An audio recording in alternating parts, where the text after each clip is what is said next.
cryptocurrency tutorials from beginner to advanced right here on this channel, Leading Forex. My name is Kofi. Let's look at the part 1 of today's lessons or tutorials.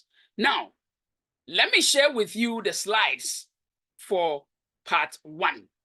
Now, this is a free crypto training. This will help you to understand what is crypto and how to trade it, how to invest in it, and how to make money from it. So let's begin. We need to understand this before we even put our money or invest in it. So first of all, if you want to contact me, this is how you can get in touch with me. My Telegram handle is @KofiDollar. My email is leadingforexgh@gmail.com. My phone number is +233 246 136609. It is the same number on WhatsApp. So, cryptocurrency, what is it? Now, let's read the slides carefully. Point number 1. Cryptocurrency is a single word which stands for a group of digital currencies. And these digital currencies that we are talking about, some of them are Bitcoin, Solana, Tether, Ethereum, etc. There are many of them. So the word cryptocurrency stands for a group of these currencies, or all these currencies combined. It's called cryptocurrency. So often when you hear cryptocurrency, people think that cryptocurrency is Bitcoin. No. Cryptocurrency is not Bitcoin, but rather Bitcoin is one of the cryptocurrencies. Do you understand? Bitcoin is one of the cryptocurrencies. Solana is one of the cryptocurrencies. Tether is one of the cryptocurrencies. Ethereum is one of the cryptocurrencies, and all the others that you know, they are all one of the cryptocurrencies that we have in the world. So cryptocurrency is a single word that stands for all these currencies. Okay, let's continue. So it's a new kind of digital money. And the word digital, we all know, means online.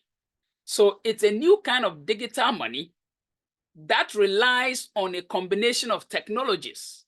We will explain this also.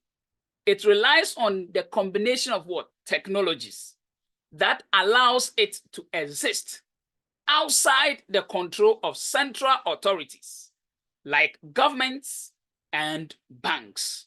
So it means that cryptocurrencies, or cryptocurrency, as the name goes, is a digital money or a digital currency, an online money, or better say, online currency.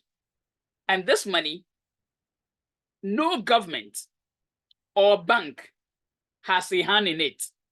They do not control it. It stands on its own. Okay, let's go further. It says that it is digital money because it has no physical form. So there's no physical form of it. Unlike fiat currency, which has to do with the physical monies that we hold, like the dollar, the euro, the Ghana cedi, the Nigerian naira, and other currencies that you hold, that you can touch, that you can put in your purse, you can put in your bag, or wherever. Cryptocurrencies, they have no physical form. So there is no way someone should meet you and say that, look, this is a Bitcoin, so take it. No. Bitcoin has no physical form. Solana has no physical form. Tether has no physical form. Ethereum has no physical form. These are digital currencies. They are only on the internet. You cannot touch them. You can't put them in your pocket. They have no physical form. Okay, let's continue. It says, regardless of where you live or who you are, you can send or receive it almost instantly everywhere in the world without concern of geographic distance and country borders with the help of a computer or a phone which is connected to the internet. So you can actually receive this digital currency called cryptocurrency if you have a computer or a phone connected to the internet. It is easy to receive these digital currencies in your wallet or receive these digital currencies or send these digital currencies to someone else. All you need is your mobile phone or your computer, which has internet or connected to internet, right? Does this slide make sense? So one, you now know that cryptocurrency is a digital currency. It's an online money. And this online money is available to all. It can be sent across all borders. The whole world, you can receive money, which is a cryptocurrency. It doesn't matter which region or country you are. It is borderless. It is worldwide kind of thing. And these currencies have no physical form. You cannot hold them. You cannot touch them. And no bank or government has control of it. Does this make sense? Okay, let's move on to the next slide. We are building our points. So let's go on to the next slide. The next slide says what? Unlike the fiat currencies, cryptocurrencies are permissionless. And when we say something is permissionless, what are we saying? You don't need to fill a form or give your name or your account number and any other details before you can send or receive it. So these digital currencies called cryptocurrencies, if you want to send it or receive it, it is not like the banks where you would have to go, or the physical currencies or the fiat currencies where you have to go to the bank. They will ask for your contact details, your name, and so many other details before they will process the money to whoever you are sending to. Or if you are the one receiving it, they will take details of you, ask a lot of questions before they even give it to you. That is what the banks do. But this one called cryptocurrencies has no such thing. You don't need to fill anything. It is permissionless. You don't need anyone's permission to receive it. You don't need anyone's approval to receive it or to send it. This is how cryptocurrencies operate. Okay, let's continue with the next point. It says that what? Okay, the next point here. All you need is to provide a computer-generated string of letters and numbers known as an address. So the computer or the internet will generate an address for you, which we often call your wallet address. So that address is a string of letters and numbers put together. So once you have that address, you can send it to whoever wants to send you the money. And then the person can send the money through that address. The same way, if you also want to send someone money through any of the digital currencies, the person will have to send you his or her address. Then you can use that address to send the money to him or her. This is how the cryptocurrency world operates. It doesn't need anyone's permission. It doesn't need anyone's approval. You don't need to fill any form. You don't need to provide any detail. All you need is that digital address, which they call your wallet address. That is it. Let's continue to the next point. It says, since you can send and receive cryptocurrencies without giving any personal identification or information, cryptocurrencies provide some degree of what? Privacy. So this is how private cryptocurrencies are. With cryptocurrencies, because you are not providing any name, address, bank account, and whatsoever, it makes it very, very private. Your information is not leaked. So you do not even have to know who you are sending the money to. You don't need to know his name. You don't need to know anything about the person. Or if you are the one receiving the money, the person doesn't need to know anything about you. All he needs is your address. Once he gets access to that, he's good to go. He will send you the money and then you will receive it. So private, right? So it provides some kind of what? Privacy. And it is based on this privacy that some people take advantage to steal from others, because they know that when they are sending you money or you are sending them money via crypto, it is something that you will not request their name, their details and whatsoever. Even if they choose to give you fake identity, you may end up still sending the money. So to some extent, their privacy is protected. Do you get it? So this is the world of cryptocurrencies. Let's continue. So it provides some sort of privacy. The next point says, cryptocurrencies are decentralized. And when we say something is decentralized, it means that it has no control by anybody. The point continues, they are not connected to any government or central bank. So cryptocurrencies are not connected to any government or central bank. So no one has control over it. No government, not even the US government, has control over it. Okay, these are points that we are trying to build so that you will really understand the crypto market very well. Let's continue with the next slide. It says that fiat currencies, for example, the US dollar, is issued and controlled by the Federal Reserve, which is Fed. We are all familiar, right? Good. The euro is also controlled and issued by the European Central Bank, which we all know, ECB. The Japanese yen is also controlled and issued by the Bank of what? Japan. And then so many other currencies, like the Ghana cedi in Ghana. I am in Ghana, so the Ghana cedi is controlled by the Bank of Ghana. So the fiat currencies, they have government control and they also have central banks control. And because of that, we call these fiat currencies centralized currencies. There is a control.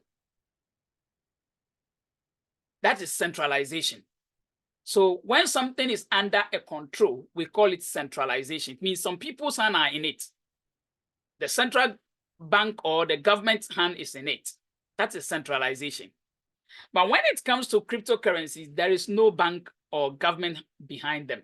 And that is also called decentralization. These are terms in the crypto world.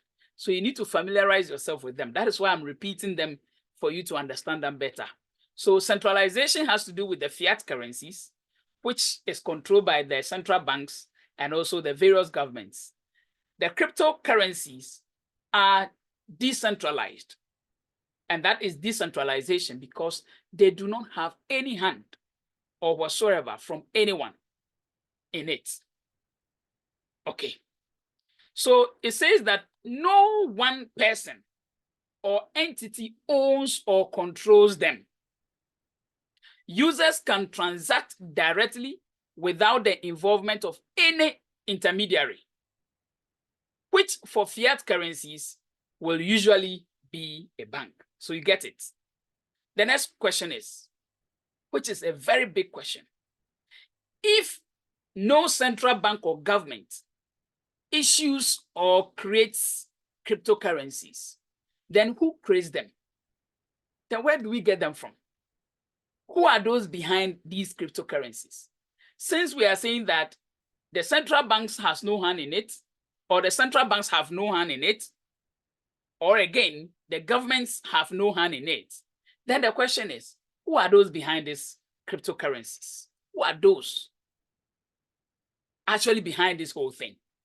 It's a big question, and I think we need to answer it. All right, so let's move quickly to the next slide, which will help us to understand this. Now, pay attention and listen carefully. We know that cryptocurrencies are decentralized. No government has a hand in it. No central bank has a hand in it. So who are those behind? point number 1 says, units of crypto. So it means pieces of cryptocurrencies. That is units. The pieces of the crypto are called units. That's their measurement, units. So units of cryptocurrencies are created by software. Yes, it takes a software to create pieces of cryptocurrencies. Take your time and listen carefully. So have it in mind. Point number 1, these units of cryptocurrencies are created by software. They are predetermined or decided in advance. This is the term, the meaning of the word predetermined. Decided in advance or fixed rules. So there are predetermined rules, or there are fixed rules, or there are decided in advance rules, which are written in codes, which are executed by the software. So what this point is trying to say here is that the software that generates the cryptocurrencies, there are some rules that have been used in creating those softwares, or the softwares have been given some information. And this information or details are fixed rules, and they are written in codes. And so the software read these codes or these instructions, and then they act accordingly. Does this make sense? This is the technicality aspect of it. Once you understand the technicality aspect of cryptocurrencies, you are good to go. Let's take it one step further. I am saying that cryptocurrencies are created by software. And the software that creates these cryptocurrencies have been given some rules to follow. And these rules are put in coding. They are codes that have been given to these softwares to act or to obey. So the software obeys, and then out of it, we get these cryptocurrencies. So it continues to say, depending on the rules written in the code of the software, cryptocurrencies can be created and also destroyed. So depending on the rules that were written in the codes of the software to use to operate, cryptocurrencies can be created. So out of that, cryptocurrencies are created. Out of the rules that were given to the software to operate, out of that, cryptocurrencies are what? Created. And the same rules, out of those same rules, cryptocurrencies can be destroyed. Okay, it will make sense. Let's continue. Some cryptocurrencies have a finite or a fixed total supply. So the software has been given rules as to the number of units or the number of currencies it should produce. So once it finishes that, that is it. If the software has been instructed to produce only 100 coins or 100 units of a certain cryptocurrency, let's say Solana, if the software has been given instruction to produce 1,000 Solana, once it is done with the 1,000 production, it ends there. The work is done. So some cryptocurrencies have a finite or a fixed total supply, meaning that there is a maximum number of units that will ever be in circulation, therefore creating what is called scarcity. Do you get the technology? You'll soon get it better. So the software creates these currencies based on the instructions that have been given to the software. And then it acts upon it to get these currencies, which are digital. They are not physical. They are digital. Some can be giving instruction to continue producing. But even with that one, there is a limitation of maybe how many currencies or how many digital currencies that software should produce in a year. For instance, if it is Solana again, I'm just using Solana for example. If the software behind Solana was given instruction to produce every year 100 Solana, it means every year the software will produce 100 Solana. Every year to produce 100. That is, if that was the instruction given to the software that produces Solana. So that is how these currencies are produced, or the digital currencies called cryptocurrencies are produced. Now, there's another interesting question. Since it is a software that is producing these digital currencies, who are the developers? It means that we have people who develop these softwares, right? We have people who create these softwares. So let's read the next part. It says that the software developers, so here we are coming to those who produce the softwares. The software developers use a technology called cryptography. That is the technology they use in producing the softwares. Does this make sense? In the beginning of this paragraph or slide, we said that cryptocurrencies, the units of cryptocurrencies are created by softwares. And we have come to understand that these softwares are given certain rules, which are written in codes. And then the software interprets that and then executes the rules to produce the cryptocurrencies. And we are saying that the software developers, those who create the softwares and then put these rules and stuff and codes into them, they use a system or a technology called cryptography to do that. So the question then is, what is cryptography? In cryptography, the prefix crypt means what? Hidden. So the word crypt means that hidden. And the suffix graphy means written. So cryptography, if you are to put the two together, it means hidden writing. Hidden writing. That is the meaning of cryptography. Now, the next point will even give us better explanation. Before computers existed, cryptography was the study of techniques to keep handwriting information safe from too inquisitive eyes. So this was a technology that existed even before computers came.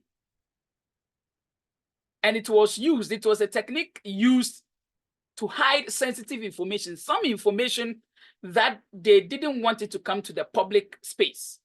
Information that was too difficult to decode.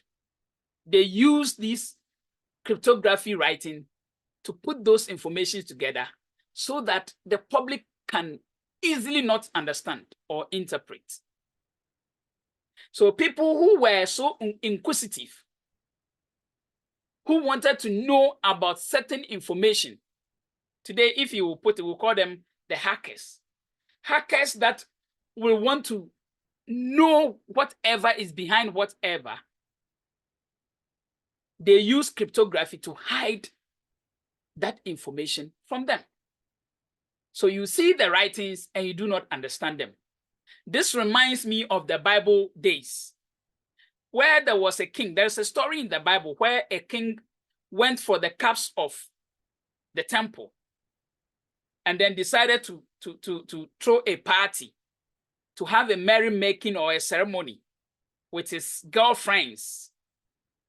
And during the merrymaking, it is believed that there was a hand that came from heaven and wrote on a wall. And that hand, the writings that it wrote on the wall, could not be interpreted by anybody.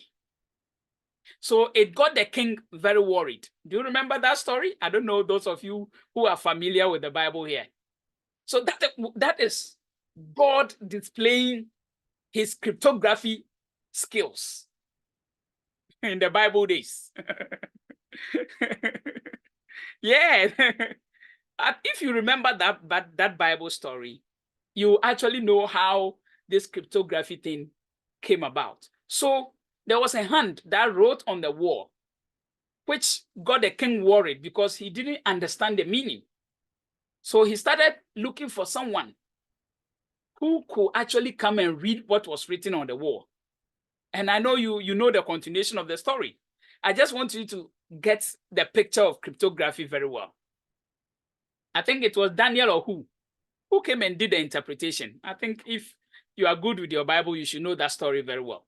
So cryptography is a technology that is used in the past to hide information or keep information safe from two inquisitive eyes, people who wanted to poke their nose into everything, wanted to know everything. It is even believed that Julius Caesar was known to use cryptography to communicate with his generals. So Julius Caesar will write something to his generals, his army officers or his soldiers, the commanders, and no one could easily understand what Julius Caesar is saying until it gets to the commander. The commander or the general takes it and then he says, okay, this is what Julius Caesar, my king, is saying. This is what my boss is saying. This is what my boss wants me to do. Cryptography. So that was cryptography in the olden age. That same technology is what has been modernized in our computer age. So let's continue with the next slide. It says, but in the modern age, cryptography is now associated with protecting computer information using fancy mathematics. So computer age, in today's age, there are certain information that we want to protect. And because of that, we use cryptography. Let me give you a simple understanding of what cryptography might look like. Do you see your phone password? Okay. Your phone password is only exclusive to you alone. No one can easily take your phone and break into your phone until he or she gets to know the password. If you do not give the password to the person cannot get into your phone. That is a clear example of cryptography. Your computer, there is a password on your computer that no one can easily break into it and have access to whatever information is on the computer. That is cryptography. So it is based on this technology known as cryptography that we had cryptocurrencies. So it says that since cryptocurrencies rely on cryptography for their security, for what? Security. That is where the word crypto comes from, when the word cryptocurrency is mentioned. So when you hear cryptocurrencies, crypto means hidden. So hidden currencies. Hidden currencies. Cryptocurrencies simply means hidden currencies. Currencies that are hidden from public. No one can easily break into those currencies because they are protected by some codes and instructions. And no government, including central bank, can easily decode those information and have access. No. So this is the strong technology, the very strong technology behind cryptocurrencies. Does this make sense now? We are not yet done. Let's continue. I promised you I was going to give you the best on this channel. We have just begun that of crypto. Let's continue. Now, because cryptocurrencies have this safety or security, that makes it difficult for people to easily break into. Because of that, we say that they are counterfeit proof. No fake, copied, or imitation. You can't imitate a cryptocurrency. There is no imitation of Solana. There is no a counterfeit of Bitcoin. There is no imitation of Dogecoin or Theta or Ethereum, because you cannot break into the codes of the software to know the brain behind its production. And because of that, you cannot get a fake of it. You cannot get a photocopy of it. You cannot get an imitation of it. Let's proceed further. This is due to cryptography technology and the way the transaction information is recorded and stored. So this is why you cannot make a counterfeit. So due to these special characteristics about cryptocurrencies provide the potential to give people total control of their money with zero involvement from a third party, therefore making it a safe currency. And that is how come people keep their monies in cryptos as a safe haven. Now you understand.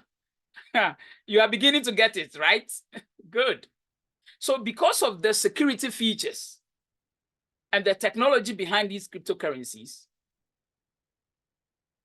it has the potential to give people total control of their money with zero involvement from any third party.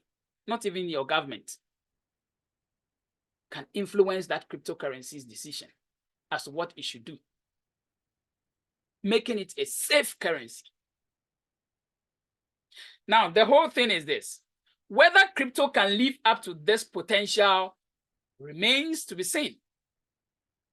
Its popularity in the financial world is growing and is now considered as an emerging asset. Yes, cryptocurrencies are now considered as an asset class, an emerging asset class, where people can actually invest. We have asset class. When it comes to the asset class, we have the easier one I can mention offhand is maybe the real estate industry. The real estate is an asset class.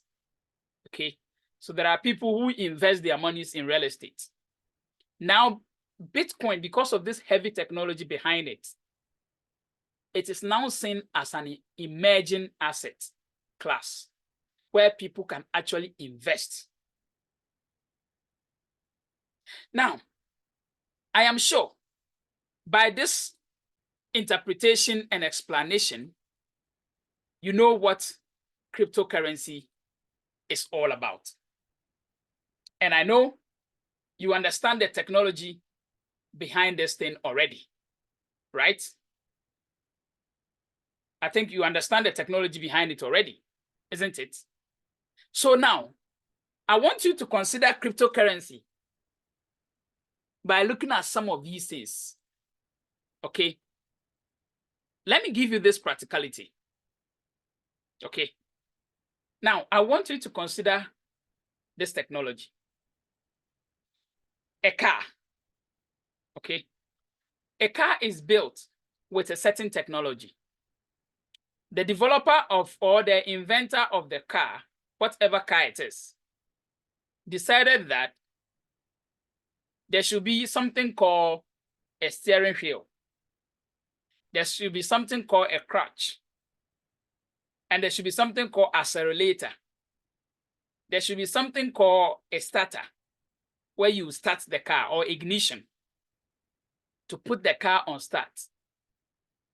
There should be something called a gear, be it automatic or manual. It depends on the technology. So the technology behind the production of a car is that if you want the car to move forward, maybe step on the clutch, put the gear, if it is manual, into first gear, and then step on the accelerator, begin to remove your leg from the clutch. Gradually, the car begins to move after you have started it. Or this car has no clutch.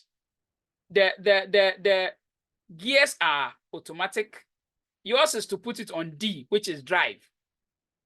And then once you start and you put it on D, which is drive, you step on this accelerator. By holding the steering wheel, the car begins to move forward. This is the technology of the developer or the inventor of the car.